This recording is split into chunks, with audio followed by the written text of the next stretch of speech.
যখন মুসাবের পা ঢেকে দেয় মুখ বের হয়ে যায়, আবার যখন মুখের দিকে টান দেয় তখন পা বের হয়ে যায়।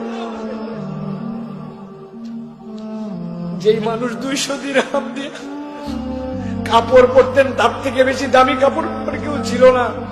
ইসলামের জন্য এমন ত্যাগ করেছেন, আল্লাহ নবী ঝরঝর করে বসে থেকে কাঁদছেন। মুসআব ইবনে উমাইর রাদিয়াল্লাহু তাআলা আনহু রাসূলুল্লাহ সাল্লাল্লাহু আলাইহি ওয়াসাল্লামের মক্কি যুগের এক অনন্য সাহাবী। তারিখের মধ্যে আসছে তার পিতা তাকে 200 দিরহাম দিয়ে একটা কাপড় কিনে দিতেন, তার থেকে দামি কাপড় মক্কায় কেউ পরতো না। এত সুগন্ধি ব্যবহার করতেন, রাস্তা দিয়ে গেলে জানা যেত মুসআব এই সুগন্ধি ব্যবহার করেছেন। ওই মুসআব যখন ঈমান আনলেন, আনার পরে তাকে ঘরবন্দি করে রাখা হলো। মুসআব রাদিয়াল্লাহু তাআলা এরপর একদিন পালায় হাবশায় চলে গেলেন। হাবশায় যাওয়ার পরে তার মনে হলো মুহাম্মদ মুস্তাফা সাল্লাল্লাহু আলাইহি ওয়াসাল্লামের জন্য ঈমান আনছে, আর হাবশায় পালায় থাকবো, আমার মন টিকে না। উনি আবার সাহস করে ফেরত চলে আসছেন। সাহস করে আসার পরে তার মা বলছে আবার তারে আটকাবে। মারে বলছে এবার যদি আটকাও, হাতের কাছে তলোয়ার পাইলে ডাইনে বামে কারো দেখবো না, সবগুলারে শেষ করে ফেলবো। দেখছে রাগী ছেলে, অতএব মুসআবের মা তারে আটকায় নাই, কিন্তু বলছে আমাদের বাড়ির কাপড় চোপড় তুমি ব্যবহার করতে পারবে না। আল্লাহর নবীর কাছে এসে বসে আছেন, সাহাবায়ে কেরাম দেখলেন মুসআব ছেঁড়া কাপড় পরে আছেন। মুসআব রাদিয়াল্লাহু তাআলার পোশাকটা এরকম। নবীজি বললেন ও আল্লাহর জন্য ত্যাগ করে আসছে, ওকে বসতে দাও।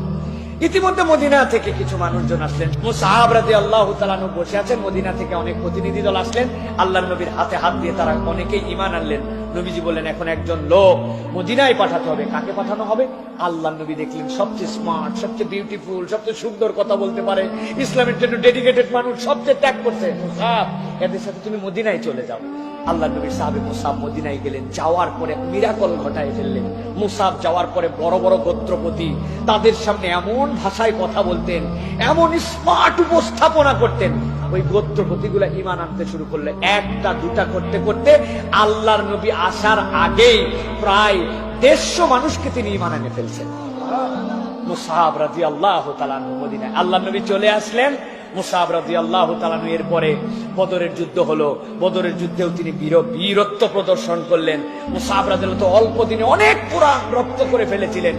এই মুসআব রাদিয়াল্লাহু তাআলা যখন উহুদের যুদ্ধ, নবী করিম সাল্লাল্লাহু আলাইহি ওয়াসাল্লাম বললেন কার হাতে পতাকা দেওয়া হবে? আল্লাহ নবী দেখলেন এই ছেলেটা কি যে ত্যাগ করছে ইসলামের জন্য, ইসলাম এত মানুষের ঈমান আনছে, মুসআবের হাতে ইসলামের পতাকা দিয়ে দাও। হযরত মুসআব রাদিয়াল্লাহু তাআলা উহুদের প্রান্তরে চলে গেলেন। যাওয়ার পরে বীর বিক্রমে যুদ্ধ করতেছেন। হযরত মুসআব রাদিয়াল্লাহু তাআলার হাতে যখন পতাকা ছিল, হঠাৎ করে তিনি মুসলমানদের যে সাময়িক বিপর্যয় হলো, ওই বিপর্যয়ের সময়ে তিনি দেখলেন রাসূল সাল্লাল্লাহু আলাইহি ওয়াসাল্লামের দিকে ধেয়ে যাচ্ছে। তিনি দেখলেন রাসূলকে তো মারতে দেওয়া যাবে না। উনি তখন এক হাতে পতাকা আর এক হাতে তলোয়ার দিয়ে 2 পা দিয়ে ঘোড়া আটকায় ফেললেন, হাত দিয়ে ঘোড়া ছেড়ে দিলেন, যে 2 পা আটকায়া কাফের মুশরিকদের সাথে এমন ভাবে যুদ্ধ করতে শুরু করলেন যে রাসূল সাল্লাল্লাহু আলাইহি সাল্লামকে যেন কেউ আঘাত করতে না পারে, তিনি রাসূলের ঢাল। এমন সময় ইবনুল কামিয়া বলা হয়, এই লোকটা মুসআব রাদিয়াল্লাহু তাআলা ডান হাতে খোপ দিয়ে দিল। ডান হাত যখন পড়ে গেছে মুসআব রাদিয়াল্লাহু তাআলা তখন বাম হাতে পতাকা উত্তোলন করে রাখছেন, কারণ এটা ইসলামের পতাকা, এটা তো ফেলা যাবে না। এরপরে তার বাম হাতে কোপ দিয়ে দিয়েছে। দেওয়ার পরে হযরত মুসআব রাদিয়াল্লাহু তাআলা মুখ দিয়ে আর 2 পা দিয়ে খামচায় ধরলেন পতাকা, যেই পতাকা তারপরে যাওয়া যাবে না। এরপরে ইবনু কামিয়া একটা দূর থেকে বর্ষা মারলো, হযরত মুসআবের বুক ফুটে পিছন দিয়ে বের হয়ে গেল। যুদ্ধে ইসলামেরও বিজয় হয় নাই, আবার দেখা যাচ্ছে কাফের মুশরিকরাও বিজয় নিয়ে যেতে পারে নাই। যুদ্ধের ফলাফল এরকম হলো। আল্লাহ রাসূল সাল্লাল্লাহু আলাইহি ওয়াসাল্লামের দন্দন মোবারকের মধ্যে রক্ত, সেইটা টেনে তোলা হলো। নবীজি এরপরে সাহাবীদের খবর নিতে লাগলেন, বলে আমার মুসআব কোথায়, আমার মুসআব কোথায়? সাহাবায়ে কেরাম একদল এসে বলে ইয়া রাসূলুল্লাহ, মুসআবের উভয় হাত কাটা, কিন্তু তারপরেও সে ইসলামের পতাকা ফেলতে দেয় নাই। তার মুখ দিয়ে আর বুক দিয়ে সে ইসলামের পতাকা ধরে রাখছিল। আল্লাহ নবী বললেন কবর খোঁড়ো, মুসআবকে আমি কবরে নামাবো।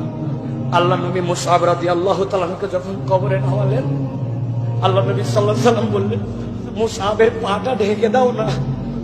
যখন মুসআবের পা ঢেকে দেয় মুখ বের হয়ে যায়, আবার যখন মুখের দিকে টান দেয় তখন পা বের হয়ে যায়। যেই মানুষ 200 দিরহাম দিয়ে কাপড় পরতেন, তার থেকে বেশি দামি কাপড় পরে কেউ ছিল না।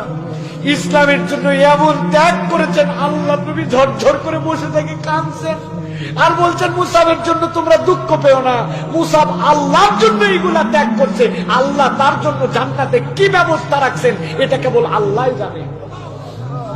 এই হচ্ছেন মুসআব ইবনে উমাইর। তিনি হচ্ছেন যুবকদের আইডল। তিনি ইসলামের পতাকা কখনো মাটিতে ফেলতে দেন নাই। ও যুবক, আমি বলবো ভাই, তোমার দুনিয়ার বেশভূষা, দুনিয়ার চাকচিক্য, দুনিয়ার স্মার্টনেস, এটা অর্জন করা অথবা বর্জন করে দিতে ইসলাম বলে না। তবে এইটাকে তুমি আল্লাহর জন্য ডেডিকেটেড বানাও, তোমার সকল কিছুকে আল্লাহর জন্য উৎসর্গ করে দাও।